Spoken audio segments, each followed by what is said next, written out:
All right, Farah, we're going to start at the very top with UFC 309 this past Saturday at Madison Square Garden, where we saw the return of Jon Jones finally stepping in the cage against Stipe Miocic. Now, the fight, if you've watched this show for the past couple weeks, you know how I felt about this fight going into it. And it played out the way it played out, which we're just about to get into when I tell you this, Farah. Jon Jones versus Stipe Miocic was a meaningless heavyweight title fight. I'm only going to say overreaction for one reason, and that's because it was previously booked for UFC 295. So my whole thing with this was because they booked it, the interim title was only created because Jon Jones was forced out of his fight with Stipe Miocic. How do you just shelve Stipe? That was the only thing. Like it would have been a little bit too much. Do I think that was the fight to make initially? No. But then again, Aspinall was an interim champion, was he? So would have that been, I mean, Jon Jones is already finding Aspinall a tough sell as interim champion, as an interim champion who's defended his title already. So trying to tell Jon Jones to defend his title against Aspinall prior to all that was never going to happen. So the only reason I'm going to say it's an overreaction is because they were already scheduled to fight. Jones ended up being forced out for a year due to injury. What are you going to tell Stipe then? Back off. It's Aspinall. You know the UFC weren't going to do that, especially if that's the fight that Jon Jones wanted, sure. And it was. Yeah. Okay, so that's fair. That's a fair, but let me come at you from this angle. The meaninglessness of this fight was in what we saw in the cage.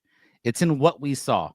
This reaction coming out of this fight is that this adds to Jon Jones's legacy and he cements his status as the GOAT. Like going into this fight, there was no upside, is what I kept saying over and over again. There was no upside. And what we saw from Jon Jones in there was like, it was a good performance. It was a solid performance. But, if you think Stipe looked like a shell of himself, then how could you possibly think this performance added to his legacy? Am I wrong? No, here you're not wrong. Here I agree with you. I don't think Stipe Miocic looked like the Stipe Miocic we're accustomed to. The Stipe we're accustomed to, if it was Stipe in his prime, I would have expected him to be a lot faster on the feet.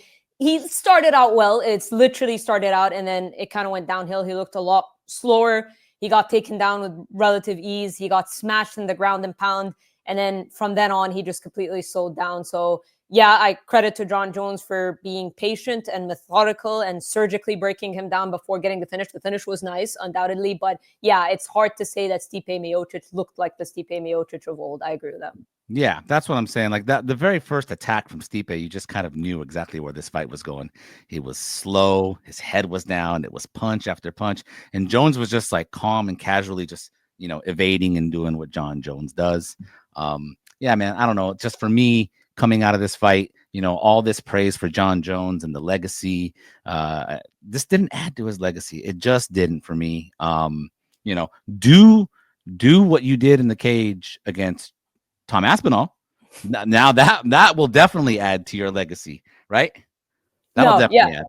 No, absolutely. I agree. I mean, I understand Jon Jones's standpoint of not wanting to fight Tom Aspinall. I don't know. I from the start felt like a lot of it was a negotiation tactic, but I totally get where he's coming from in terms of him. He's basically admitting that it's a big risk and perhaps not the biggest reward. So he's been very open, which surprised me because he could have just said, I don't know what I'm going to do after. Right. Okay. So we're going to move to the next thing, which because we're going to stay on some Jon Jones talk for the first few segments here. All right. MMA Junkie AI.